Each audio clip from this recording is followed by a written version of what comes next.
Hello friends, आज हम बात करेंगे इम्पोर्टेंट और यूजफुल टॉपिक के बारे में। आज हम बात करेंगे भूख नहीं लगने के क्या कारण होते हैं। काफ़ी लोगों को भूख नहीं लगने की समस्या होती है, लोग उससे परेशान होते हैं, लोगों को मैनेज करना मुश्किल होता है। आज हम बेसिकली डिस्कस करने का प्रयास करेंगे कि भूख नहीं लग रही है तो इसके क्या कारण हो सकते हैं। ऑब्वियसली अगर हम कारण को समझेंगे तो ही हम आइडेंटिफाई कर सकेंगे कि हमको इनमें से कौन सा प्रॉब्लम है जिसकी वजह से हमें भूख नहीं लग रही, और उसका निवारण कर पाएंगे। क्योंकि किसी बीमारी का भी ट्रीटमेंट सबसे पहले उसके कारण ढूंढने पर ही डिपेंड करता है, क्योंकि अलग अलग कारणों पर अलग अलग ट्रीटमेंट स्ट्रैटेजी डिपेंड करती है। आज बात करेंगे causes of loss of appetite या एनोरेक्सिया।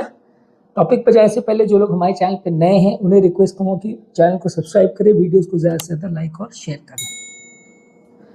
सबसे पहले देखिए, भूख नहीं लगने की कुछ केसेस में तो थोड़ा जेनेटिक फैक्टर्स भी होता है। कई पेशेंट्स का ऐसा होता है कि फैमिली हिस्ट्री ऐसी होती है, सभी परिवार में दुबले पतले होते हैं, सभी परिवार में ऐसे होते हैं जिनकी एपेटाइट कम होती है। ऑब्वियसली आपने काफ़ी फैमिलीज में देखा होगा कि कई फैमिली में सभी लोग मोटे होते हैं, कई फैमिली में सभी लोग पतले होते हैं, तो थोड़ा सा इसमें जेनेटिक फैक्टर्स होता है। हालांकि इससे ज़्यादा रोल आप क्या खाते हैं और किस तरह से आपका डाइटरी हैबिट्स है उस पर ज़्यादा डिपेंड करता है। लेकिन फिर भी जेनेटिक फैक्टर्स का रोल को आप इग्नोर नहीं कर सकते। काफ़ी केसेस में जेनेटिक फैक्टर्स इन्वॉल्व हो सकते हैं, जिसकी वजह से परिवार पर थोड़ा सा किस तरह से वो खाते हैं या किस तरह से अपने बॉडी के या दिन भर के हैबिटेट्स को मैनेज या मेंटेन करते हैं, उस चीज़ों को फर्क पड़ता है।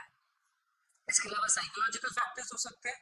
कुछ लोगों को कुछ साइकोलॉजिकल इश्यूज होते हैं जिसकी वजह से वो खाना नहीं खाते। जैसे कि कुछ लोग को लगता है कि मोटे होने से उनका सेल्फ स्टीम कम हो जाएगा तो इसलिए वो नहीं खाते। कुछ लोग को परफेक्शनिज्म में रहती है कि भाई मेरे को वजन बिल्कुल इतना ही मेंटेन करना है, मतलब कितना ही करना है, सिक्स पैक ऐप होने चाहिए तो मतलब होने चाहिए, मेरी लाइफ और डेथ उस पर डिपेंड करती है। तो ऐसा कई लोग का थोड़ा सा साइकोलॉजिकल इश्यूज भी रहते हैं जिसकी वजह से भी उनका एपेटाइट पर बहुत ओवर कंट्रोल वो करते हैं, जिसकी वजह से उनका एपेटाइट धीरे धीरे कम ही हो जाता है, वो कम ही खाने लगते हैं। कुछ साइकोलॉजिकल बीमारियां भी होती है जिसकी वजह से ऐसा होता है, जैसे एनोरेक्सिया नर्वोसा है या बुलिमिया नर्वोसा है। उसमें एनोरेक्सिया नर्वोसा में तो क्या इतना आपका साइकोलॉजिकल इशू होता है कि आप साइकेट्रिक प्रॉब्लम की वजह से ही खाना बंद कर देते हो।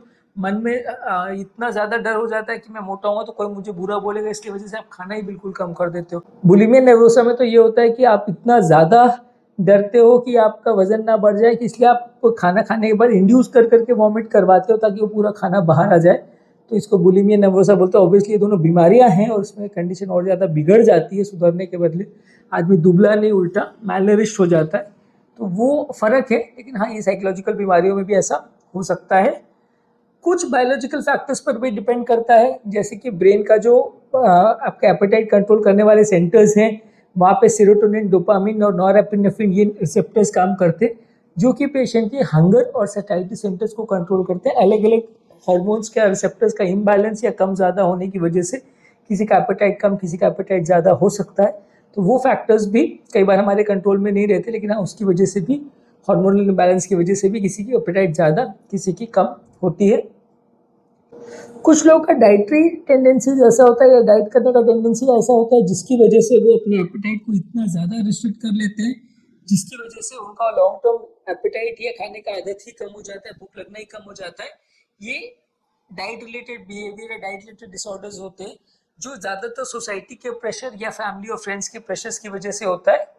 इसके अलावा कल्चरल और पीयर प्रेशर्स का भी रोल रहता है। कई बार आप कि फैमिली में कोई इंपॉर्टेंट फंक्शन होने वाला है या मैरिज होने वाली है, कुछ होने वाला है, तो उसमें अपने आप को फ्लॉन्ट करने के लिए या फ्रेंड्स के प्रेशर्स में आके भी कई लोग खाना पीना बहुत कम कर देते हैं कि मुझे फिट होना है, दुबला होना है, ये होना है। तो उसकी वजह से फिटनेस के बदले वो आपका लॉस ऑफ एपेटाइट बन जाता है।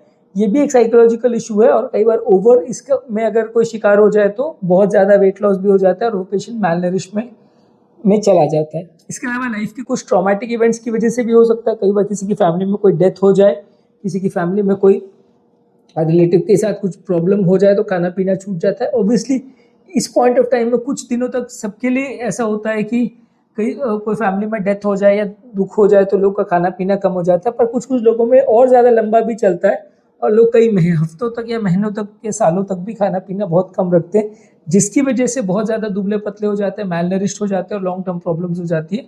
तो ये भी एक इम्पॉर्टेंट कारण है कि कई लोग को फैमिली के बैड इवेंट्स या बुरे इवेंट्स या सोशल इवेंट्स की वजह से भी, उसके दुख की वजह से, ग्रीफ की वजह से भी लोग खाना पीना कम कर देते हैं।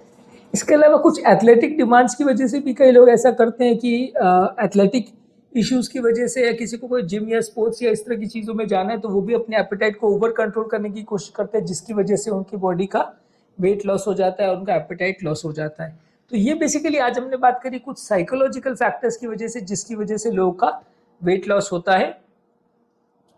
टॉपिक एंड करने से पहले जो लोग हमारे चैनल पे नए हैं उन्हें रिक्वेस्ट करूँगा कि वीडियोस को लाइक और शेयर करें, और वेट लॉस संबंधी और क्या क्या चीज़ों का ध्यान रखने की ज़रूरत है, इस बारे में हमने ऑलरेडी काफ़ी वीडियोस किए हैं। वेट लॉस के क्या कारण होते हैं, वेट लॉस किस तरह से किया जा सकता है, एपेटाइट बढ़ाने के और कम करने के क्या टिप्स हो सकते हैं, इस बारे में हमने ऑलरेडी वीडियोज़ किया है।